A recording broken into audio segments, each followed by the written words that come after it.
दोस्तों, जब भगवान को अपने भक्तों का यश बढ़ाना होता है तो वे उनकी नाना प्रकार से परीक्षा लेते हैं। ऐसी अद्भुत अद्भुत लीलाएं रचते हैं जिनको स्मरण करके साधारण मनुष्य भी चकित हो जाता है। वो सोचता है कि भगवान ने ऐसी लीला क्यों रची। अगर हम भगवान की लीलाओं को समझने का प्रयास अपनी साधारण बुद्धि से करेंगे तो हम असफल ही रहेंगे। भगवान की लीलाओं को तो केवल वे स्वयं ही समझ सकते हैं। उन्हें समझना साधारण मनुष्यों के बस की बात नहीं है। एक बार देवी लक्ष्मी, पार्वती और सरस्वती जी को अपने पतिव्रता धर्म पर बड़ा अभिमान हो गया था। भगवान दूसरे मनुष्यों के अहंकार को सहन कर भी लेते हैं, लेकिन यदि उनके भक्तों के मन में अहंकार उत्पन्न होता है तो वे उस अहंकार का तुरंत नाश करते हैं। इसी कारण से ही उन्हें भक्त वत्सल कहा गया है। जब भगवान ने देखा कि इन तीनों देवियों को बड़ा अहंकार हो गया है तो उन्होंने उनके अहंकार को तोड़ने के लिए देवर्षि नारद के मन में एक विचार डाल दिया। नारद जी तो भगवान की इच्छा से ही चलने वाले ठहरे। उन्हें नित्य कोई न कोई नया भगवान का कार्य चाहिए। अब भगवान ने नारद जी के मन में इन तीनों देवियों के अहंकार को तोड़ने का विचार डाल दिया। फिर क्या, नारद जी अपने काम पर लग गए। सबसे पहले वे देवी लक्ष्मी जी के पास गए और नारायण नारायण का जाप करने लगे। देवर्षि नारद को आता हुआ देखकर देवी लक्ष्मी जी का मुख कमल खिल उठा और वे प्रसन्नता के साथ नारद जी से बोलने लगी। पधारिए नारद जी, वैकुंठ में आपका स्वागत है। आज बड़े दिनों के बाद वैकुंठ आना हुआ। फिर नारद जी देवी लक्ष्मी को प्रणाम करते हुए कहने लगे, हे माता, हमारा क्या ठिकाना। हम तो प्रभु की इच्छा से ही इधर उधर घूमते रहते हैं। हमारा शरीर हमारे बस में कहाँ है। ये तो प्रभु की ही माया है। जिधर उन्होंने इशारा किया उधर ही चल दिए। नारद जी के ऐसे वचन सुनकर देवी लक्ष्मी हंस पड़ी और हंसते हुए नारद जी से कहने लगी, हे देवर्षि, आप कहाँ से आ रहे हैं और आज क्या समाचार लेकर आए हैं। नारद जी बोलने लगे, हे माते, अब मैं आपको क्या बताऊं। बोलने में थोड़ा संकोच हो रहा है। यदि आज्ञा हो तो बताने की चेष्टा करता हूँ। आज मैं घूमते घूमते चित्रकूट की ओर चला गया। वहां पर मैं महर्षि अत्रि के आश्रम पर गया। वहां पर उनकी पत्नी अनुसूया के दर्शन करके मैं धन्य हो गया। आज इस संसार में माता अनुसूया के समान पतिव्रता दूसरी कोई नारी नहीं है। उन्होंने अपने तप के प्रभाव से गंगा की एक धारा प्रकट की थी जो आज मंदाकिनी के नाम से प्रसिद्ध है। मैं 14 भवनों को घूम आया हूँ, लेकिन उनके समान पतिव्रता स्त्री मुझे कहीं पर भी नहीं दिखी। नारद जी की ऐसी बात सुनकर देवी लक्ष्मी को बड़ा बुरा लगा। वे सोचने लगी, ये मेरे घर के होकर भी मेरे सामने ही ऐसी बातें कर रहे हैं। ये तो मेरा अपमान कर रहे हैं। फिर माँ लक्ष्मी ने सोचा, इन्होंने मुझे छोड़कर कहा होगा, इनसे पूछकर देखती हूँ। देवी लक्ष्मी नारद जी से पूछने लगती हैं, हे देवर्षि, आपने अनसूया के पतिव्रता धर्म की बड़ी प्रशंसा की है। उनका नाम तो मैंने भी सुना है, लेकिन मुझे ये बताओ, क्या वे मुझसे भी बढ़कर हैं। नारद जी को तो देवी लक्ष्मी के मन को फेरना ही था। वे कहने लगे, हे माता, अगर आप बुरा ना माने तो इसका उत्तर दूं। माते, झूठ कहूं या सच। लक्ष्मी जी बोली, अरे झूठ का क्या काम, जो भी है सच सच बताओ। तुम निर्भय होकर कहो जो भी कहना चाहते हो, इसमें बुरा मानने वाली कोई बात नहीं है। तब नारद जी दृढ़ता से कहने लगते हैं, माते, सच बात तो ये है कि आप देवी अनसूया के पासंग के बराबर भी नहीं हैं। इतना सुनते ही लक्ष्मी जी का मुख फक्क से सफ़ेद पड़ गया। उन्हें नारद जी से ऐसे उत्तर की आशा भी नहीं थी। उनके मन में सती अनसूया के प्रति जलन का भाव निर्मित हो गया और उन्होंने मन ही मन देवी अनसूया को नीचा दिखाने का निश्चय कर लिया। फिर देवी लक्ष्मी नारद जी से बोली, अच्छा नारद जी, अनसूया मेरे पासंग है या मैं उनके पासंग के समान हूँ, ये तो समय ही बताएगा। नारद जी को तो कलह का बीज बोना था, सो वो तो उन्होंने कर दिया। देवी लक्ष्मी के मन में अनसूया के प्रति जलन का भाव उत्पन्न हो गया। आगे देवी लक्ष्मी कुछ कहती उससे पहले ही नारद जी कैलाश की ओर निकल पड़े। इधर देवी लक्ष्मी जी मुंह फुलाकर बैठ गईं। जब भगवान विष्णु उस स्थान पर आए और उन्होंने लक्ष्मी जी को रूठ कर बैठा हुआ देखा तो वे कहने लगे, हे प्रिय, क्या हुआ, आज मुंह फुलाकर क्यों बैठी हो। अपने दुख का कारण बताओ। देवी लक्ष्मी कहने लगी, देखिए जी, बहुत दिनों तक मैंने आपके चरण दबाए हैं। मैंने आज तक आपकी हाँ में हाँ मिलाई है। आपसे कभी कोई चीज़ नहीं मांगी है, लेकिन आज आपको मेरी एक बात माननी पड़ेगी। भगवान विष्णु बोले, हे देवी, बात भी तो सुने क्या है, बिना सुने कैसे हाँ कह दे। लक्ष्मी जी कहने लगी, बात कोई भी हो, आज आपको मेरी बात माननी ही पड़ेगी। आप हाँ कहेंगे तभी मैं अपनी बात कहूँगी। आज मुझे आपका प्रेम देखना है। भगवान विष्णु कहने लगे, ठीक है प्रिय, तुम्हारी जो भी इच्छा हो मैं उसे अवश्य पूर्ण करूँगा। तब देवी लक्ष्मी प्रसन्नतापूर्वक कहने लगी, हे प्रभु, आपको देवी अनसूया का सतीत्व भंग करना होगा। बस यही इच्छा है मेरी। आप जाकर देवी अनसूया का पतिव्रता धर्म भंग कीजिए, ताकि मैं ही संसार की सर्वश्रेष्ठ पतिव्रता नारी बन जाऊं। देवी लक्ष्मी की बात सुनकर भगवान विष्णु मन ही मन कहने लगे, अरे देवी, हम में इतना सामर्थ्य कहाँ जो देवी अनसुईया का सतीत्व भंग कर सके। भगवान समझ गए ये सब नारद जी का ही किया कराया है। फिर भगवान विष्णु कहने लगे, हे प्रिय, बस इतनी सी बात के लिए तुम मुंह फुलाकर बैठी हो।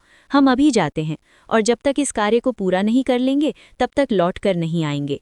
ये बात सुनकर देवी लक्ष्मी को बड़ी प्रसन्नता हुई। इधर नारद जी वीणा बजाते हुए नारायण नारायण का जाप करते हुए कैलाश पर्वत पर पहुंच गए।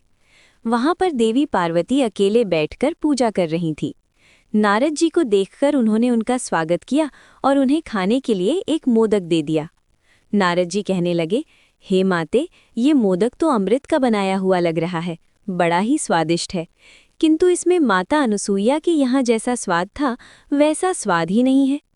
नारद जी को ऐसा कहते हुए सुनकर पार्वती जी मन ही मन कहने लगी, हाय, कैसे हैं ये नारद जी, मैंने कितने प्रेम से इन्हें मोदक दिया और ये कहते हैं कि अनसुईया के लड्डू के बराबर भी नहीं है। देवी पार्वती रोष में आते हुए नारद जी से कहने लगी, अरे नारद जी, क्या कह रहे हैं ये अनसुईया? कौन है जिसके लड्डू की आप इतनी प्रशंसा कर रहे हैं? नारद जी कहने लगे, हे देवी, अनसुईया महर्षि अत्रि की पत्नी है। आज इस संसार में उनके समान दूसरी कोई पतिव्रता नारी नहीं है। फिर देवी पार्वती ने बल देते हुए कहा, क्या देवी अनसुईया मुझसे भी बड़ी पतिव्रता है? हे नारद जी, आप सच सच बताइए, मैं सर्वश्रेष्ठ पतिव्रता हूँ या देवी अनसुईया? नारद जी ने देवी पार्वती की उपेक्षा करते हुए कहा, माताजी, अधिक कम का तो पता नहीं, किंतु इतना अवश्य जानता हूँ कि उनके पतिव्रता धर्म के आगे आपका पतिव्रता धर्म फीका है। ये बात सुनते ही देवी पार्वती क्रोध में आ गईं और दौड़ते हुए भगवान शिव के पास चली गईं और कहने लगी, हे स्वामी, आप तो कहते हैं मैं पतिव्रताओं में शिरोमणि हूँ, मेरे समान पतिव्रता संसार में कोई अन्य नहीं है। शिवजी ने कहा, हाँ प्रिय, इसमें कोई संदेह नहीं कि आप एक महान पतिव्रता हैं। देवी पार्वती कहने लगी, हे स्वामी, अब तक तो संदेह नहीं था, लेकिन नारद जी ने आज मुझे संदेह में डाल दिया है। नारद जी कहते हैं कि महर्षि अत्रि की पत्नी अनसुईया के सामने मेरा पतिव्रता धर्म फीका है। ये बात सुनते ही महादेव हंस पड़े और बोले, कहाँ है नारद जी, उन्हें मेरे पास लेकर आइए। देवी पार्वती ने इधर उधर देखा तो नारद जी उस स्थान से जा चुके थे। देवी पार्वती कहने लगी, हे स्वामी, नारद जी तो चले गए, किंतु आप मुझे बताइए, क्या नारद जी ने सत्य कहा है? क्या देवी अनसुईया मुझसे भी बड़ी पतिव्रता है? अब स्त्रियों के मन की जलन भोलेनाथ क्या जाने। वे कहने लगे, हे प्रिय, नारद जी ठीक कहते हैं, तुम देवी अनसुईया की समानता नहीं कर सकती। ये बात सुनते ही देवी पार्वती ने भगवान शिव के चरण पकड़ लिए और दुखी मन से कहने लगी, हे स्वामी, अब इन चरणों को मैं तभी छोड़ूंगी जब आप अनसुईया का पतिव्रता धर्म भंग करके मुझे संसार की सर्वश्रेष्ठ पतिव्रता बना देंगे। भोले बाबा बोले, देवी, हम प्रयत्न करेंगे, किंतु बीच में तुम कोई विघ्न उत्पन्न मत कर देना। स्त्रियां क्षण भर में रूठ जाती हैं और क्षण भर में संतुष्ट हो जाती हैं। पार्वती जी कहने लगी, हे स्वामी, मुझे तो आप ही का डर है। आप ठहरे भोलेनाथ। पुरुषों की यही नीति होती है कि छल से, बल से, डांट कर, फटकार कर, सच झूठ बोलकर स्त्रियों को ठग लेते हैं। अब उस ठग विद्या का प्रयोग करके आप अनसुईया का पतिव्रता धर्म भंग कीजिए। पार्वती जी की बात सुनकर शिवजी हंस पड़े और मन ही मन कहने लगे, जो दूसरों के लिए गड्ढा खोदता है वह उसी में गिर जाता है। फिर शिवजी कहने लगे, हे प्रिय, अब मेरे चरण छोड़ दो, मैं अभी उस कार्य के लिए जाता हूँ। देवी पार्वती ने भगवान शिव के चरणों को छोड़ दिया और शिवजी महर्षि अत्रि के आश्रम की ओर निकल पड़े। इधर नारद जी ब्रह्मलोक में पहुंच गए। वहां पर देवी सरस्वती ने नारद जी का स्वागत सत्कार किया और कहा, हे नारद जी, आज आप बहुत दिनों बाद आए हैं।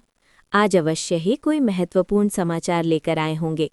नारद जी कहते हैं, हे माते, आज मैंने पृथ्वी लोक पर एक अद्भुत बात देखी है। महर्षि अत्रि की पत्नी अनसुईया के पतिव्रता धर्म का बड़ा ही प्रभाव है। समस्त ऋषि मुनि आकर उनकी स्तुति करने लगे हैं। सभी ऋषिगण कह रहे हैं कि उनके समान पतिव्रता संसार में दूसरी कोई स्त्री नहीं है। नारद जी की ये बात सुनकर देवी सरस्वती के मन में क्षण मात्र के लिए रोष हुआ और वो कहने लगी, हे नारद जी, क्या वो मुझसे भी बढ़कर पतिव्रता है? तब नारद जी कहने लगे, अब माताजी, ये मैं कैसे कहूँ? अपनी माँ तो माँ ही है, वही मेरे लिए सर्वश्रेष्ठ है। किंतु सभी ऋषि मुनि ऐसा कह रहे हैं कि देवी अनुसूया से बढ़कर संसार में कोई पतिव्रता नहीं है। ये बात सुनकर देवी सरस्वती को बड़ी चिंता होने लगी। उन्होंने नारद जी से कहा, शीघ्रता से जाओ और अपने पिताजी को बुलाकर लाओ। माताजी की आज्ञा का पालन करते हुए नारद जी शीघ्रता से ब्रह्मा जी की सभा में चले गए और ब्रह्मा जी को माता सरस्वती का संदेश सुना दिया। हे परमपिता, माताजी ने आपको शीघ्रता से बुलाया है। ब्रह्मा जी सोचने लगे, अवश्य ही कोई महत्वपूर्ण कार्य होगा, इसीलिए वे तुरंत ही देवी सरस्वती के पास आ गए। ब्रह्मा जी के आते ही देवी सरस्वती ने उनसे पूछा, हे स्वामी, आजकल इस संसार में सबसे अधिक पतिव्रता कौन है? ब्रह्मा जी ने विस्मय के साथ पूछा, हे देवी, अभी इस समय पर इस प्रश्न को पूछने का क्या कारण है? देवी सरस्वती ने हठ करते हुए पूछा, कारण कुछ नहीं है, पहले आप मुझे मेरे प्रश्न का उत्तर दीजिए। ब्रह्मा जी प्रेम के स्वर में कहने लगे, हे प्रिय, तुमसे बढ़कर संसार में दूसरी कौन सी पतिव्रता हो सकती है? तुम ही सबसे महान पतिव्रता हो। फिर देवी सरस्वती कहने लगी, महाराज, आप ऐसी चाटुकारिता वाली बातें ना कीजिए, सच सच बताइए। मैंने तो सुना है महर्षि अत्रि की पत्नी अनुसूया को सभी ऋषिगण संसार की सबसे बड़ी पतिव्रता कह रहे हैं। ये सुनकर ब्रह्मा जी को कुछ चिंता हुई। देवी सरस्वती की बात को टालने के लिए ब्रह्मा जी कहने लगे, हे प्रिय, ये बात तुमसे किसने कही? फिर देवी सरस्वती इधर उधर देखने लगी तो नारद जी वहां से जा चुके थे। माता पिता की वार्ता को पुत्र को कभी नहीं सुनना चाहिए, इसीलिए वे चुपचाप वहां से निकल गए। नारद जी को ना देख के देवी सरस्वती ब्रह्मा जी से कहने लगी, हे स्वामी, मुझसे ये बात चाहे किसी ने भी कही हो, किंतु आप मुझे ये बताइए कि ये सत्य है या नहीं। फिर ब्रह्मा जी ने संकोच करते हुए कहा, मान लो कि ये सत्य ही है, लेकिन तुम्हें इसमें चिंता करने की क्या बात है? देवी अनुसूया तो तुम्हारी पुत्रवधू ठहरी। देवी सरस्वती रोष में आकर कहने लगी, आप जैसे भी हों, उस अनुसूया के पतिव्रता धर्म को भंग कीजिए। देवी सरस्वती के ऐसे वचन सुनकर ब्रह्मा जी कुछ विचलित हो गए और कहने लगे, अच्छा ठीक है, मैं अभी जाता हूँ और उस कार्य को पूरा करता हूँ। अब तीनों देवता ब्रह्मा, विष्णु और महेश मंदाकिनी नदी के तट पर महामुनि अत्रि के आश्रम पर पहुंच गए। परस्पर एक दूसरे को देखकर नमस्कार करते हुए उन तीनों ने अपने अपने आने का कारण बताया। फिर भगवान विष्णु ने कहा, हम तीनों वेश बदलकर देवी अनुसूया के आश्रम पर चलते हैं और पतिव्रता अनुसूया की परीक्षा लेते हैं। फिर तीनों देवता साधु का वेश धारण करके अनुसूया के आश्रम के निकट पहुंचे। उस समय आश्रम पर महर्षि अत्रि नहीं थे, देवी अनुसूया अकेली ही थीं। उन्होंने जब उन तीन साधुओं को आश्रम पर आया हुआ देखा तो उन्होंने उनका स्वागत किया और उन्हें भोजन करने के लिए कंदमूल तथा फल भेंट किए, लेकिन उन साधु पुरुषों ने उसे स्वीकार नहीं किया। तब देवी अनुसूया ने कहा, हे महात्माओं, मुझसे ऐसा कौन सा अपराध हुआ है जो आप मेरी पूजा को ग्रहण नहीं कर रहे हैं? फिर उन तीनों देवताओं ने कहा, हे देवी, यदि आप हमें एक वचन दो तभी हम आपकी पूजा को स्वीकार करेंगे, अन्यथा नहीं करेंगे। देवी अनुसूया ने कहा, हे मुनियों, घर पर आए अतिथि का सत्कार प्राणों का बलिदान देकर भी करना चाहिए। इसीलिए आपकी जो भी इच्छा हो, जिस कार्य से भी आप प्रसन्न होंगे, मैं वो कार्य अवश्य ही करूंगी। देवी अनुसूया के ऐसा कहते ही वे तीनों साधु कहने लगे, हे देवी, आप निर्वस्त्र होकर हमारा अतिथि सत्कार कीजिए, यही हमारी इच्छा है। ये बात सुनकर देवी अनुसूया आश्चर्यचकित हो गई और सोचने लगी, ये मुनि है या कोई बहरूपिये जो ऐसा अनुचित प्रस्ताव रख रहे हैं।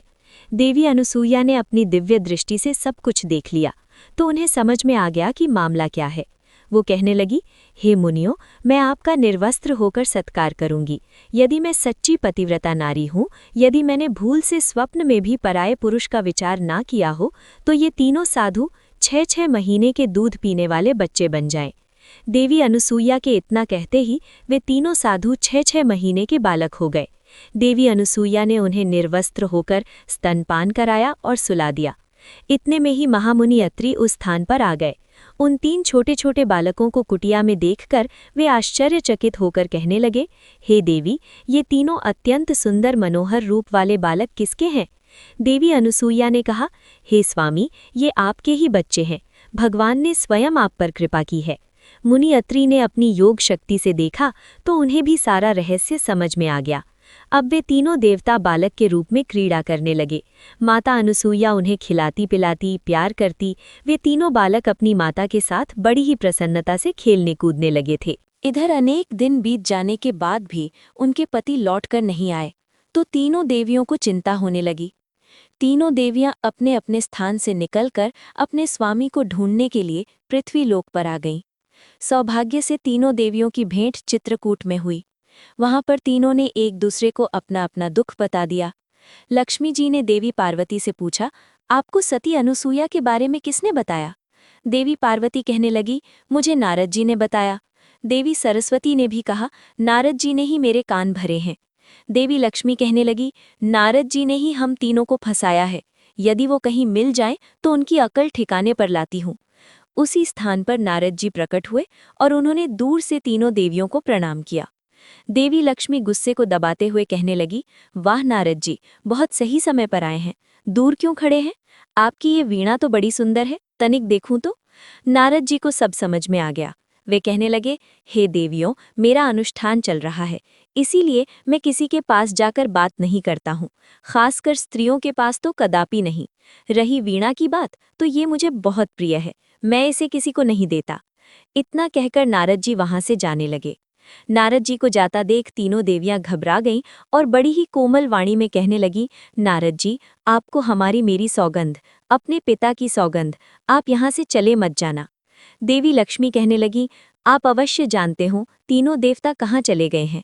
नारद जी ने अपनी उंगली से इशारा करते हुए कहा, देखो, वो भगवती अनुसूया का आश्रम है।